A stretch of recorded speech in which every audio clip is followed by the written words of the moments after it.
एका भीषण रस्ता अपघाताने खळबळ उडाली आहे. सोलापूर बार्शी रस्त्यावरील कारंबा गावाजवळ डंपरने दुचाकीला पाठीमागून जोरदार धडक दिल्याने एका वृद्ध शेतकऱ्याचा जागेवर मृत्यू झाला असून दुसरा गंभीर जखमी झाला आहे.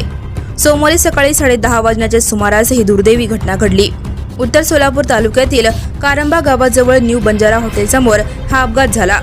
धोंडप्पा गुरप्पा जोडमुटे वय 70 आणि मल्लीनाथ हेपरगी वय 60 हे दोघे ॲक्टिवा दुचाकीवरून कारंबा येथून बार्शी रस्त्यावर शेताकडे जात होते. त्यावेळी पाठीमागून विटा घेऊन जाणारा भरधाव डंपर क्रमांक MH20 BE 4266 ने त्यांच्या दुचाकीला जोरदार धडक दिली.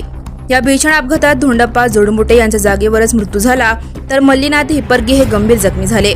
उपस्थित नागरिकांनी त्यांना तात्काळ अँब्युलन्सने हॉस्पिटलमध्ये उपचारासाठी दाखल केले आहे. घटनेनंतर अग्निशामक दल देखील घटनास्थळी तात्काळ दाखल झाले आणि आग आटोक्यात आणली. या घटनेचा अधिक तपास सध्या पोलीस करत आहेत. Now and press the bell icon. Never miss a